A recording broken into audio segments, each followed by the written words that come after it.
ئەمڕۆ مەکتەبی سیاسی پارتی و یەکێتی لە دەباشان کۆبوونەوە. پەرلەمانتارێکی گۆڕان ڕەخنە لە وەزیری دارایی حکوومەتی هەرێم دەگرێت. حکوومەتی عێراق دابەشکردنی موچەی مانگی 12 فەرمانبەرانی ڕاگەیاند و حکوومەتی هەرێمیش هێشتا موچەی مانگی 11 بە تەواوی دابەش نەکردووە.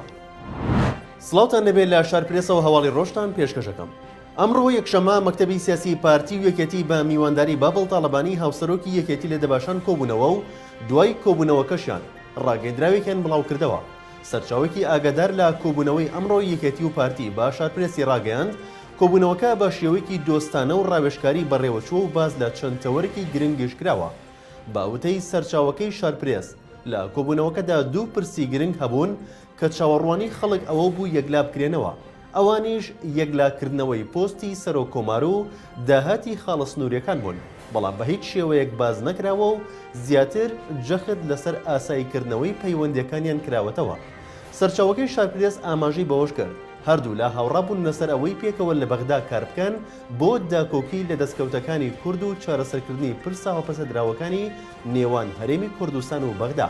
ئەم کۆبوونەوەی نێوان پارتی و یەکێتی لەسەر ئاستی باڵا لە دوای دابڕانێکی زۆر دێت لە دوورکەوتنەوەیان و ئەنجام نەدانی هیچ کۆبوونەوەیەک لە ماوەی دوو هەفتەی ڕابردووشدا چەند جارێک گرژی و لێدوانی توند لە نێوان بەرپرسانی باڵای هەردوو لا ڕوویدا و چەند جارێک وتەبێژانی هەردوو لا بە توندی وەڵامی یەکتریان دایەوە لەسەر لێدوان و قسەکانیان. پەرلەمانتارێکی گۆڕان ڕەخنە لە وەزیری دارایی حیزبەکەی دەگرێت و ڕای دەگەێنێت کە دەسەڵاتی بەسەر ڕوونکردنەوەی وەزارەتە نییە. علی حەمە ساڵح ئەندامی پەرلەمانی کوردستان دەڵێت وەزارەتی دارایی دەسەڵاتی بەسەر ڕوونکردنەوەی وەزارەت نەبێت و لە ئەنجومەنی وەزیرانەوە بنووسرێت و هێرش بکەنە سەر گۆڕان دەسەڵاتی بەسەر ئیبراهیم خەلیل و باشماغ دەبێت. ئەم وتانی علی حەمە ساڵح لە دوای ڕوونکردنەوەکی وەزارەتی دارایی دێت کە ئاوات شێخ جەناب وەزیرێتی و لە دژی علی حەمە ساڵح بڵاوی کردوێتەوە. هاوکات علی حەمە ساڵح وەک ڕەخنە و تانەیەک لە وەزیری دارایی نووسیوێتی کە وەزارەتی دارایی دەسەڵاتی بەسەر ڕوونکردنەوەی وەزارەتدا نییە. ئومێد خۆشنا و پارێزگاری هەولێر قەبارەی زەرەر و زیانەکانی لافاوەکەی هەولێری ڕاگەیاند. 153 دوکان و مارکێت و کارگە و گەراج زیانیان بەرکەوتووە.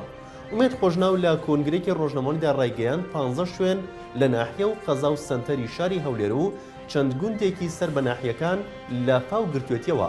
12 کەس بەهۆی لافاوەکەوە گیانیان لەدەستداوە کە تەرمی 10 کەسیان گەیشتۆتە پزیشکی دادوەری کە ڕادستی کە سوکاریان کراوەتەوە.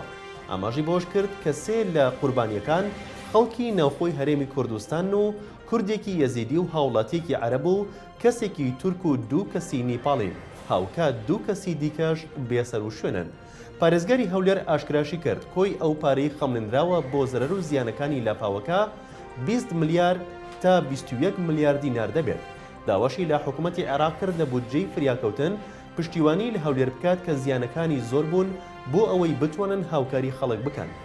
پارێزگاری هەولێر ئەوەشی خستە ڕوو کە ئەوان بۆ ڕێزگرتن لە جانی قوربانیانی لافاوەکە و ئەو زەرەر و زیانانەی بەر هاوڵاتیان کەوتووە و ڕۆحی ئەو پێشمەرگە و هاوڵاتیانەی کە لە ماوەی ڕابردوودا بەدەستی داعش شەهید بوون بە بۆنەی سەری ساڵەوە وەک پارێزگای هەولێر هیچ بۆنەیەکی فەرمی ئەنجام نادان.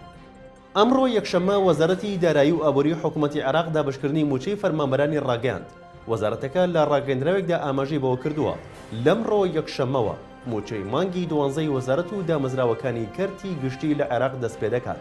ئەوەش لە کاتێکدایە هێشتا حکوومەتی هەرێمی کوردستان کۆتایی بە دابشکردنی موچەی مانگی 11 فەرمانبەران نەهێناوە و شەوی شەممە وەزارەتی دارایی هەرێم لە ڕاگەیەندراوێکدا ئاماژەی بەوەدا داهاتی مانگی 12 بۆ تەواوکردنی دابشکردنی موچەی مانگی 11 فەرمانبەرانی هەرێم بەکاردەهێنن. لە شارپرێسەوە هەواڵی ڕۆژتان پێشکەشکرا شاد و بەختەوەرن.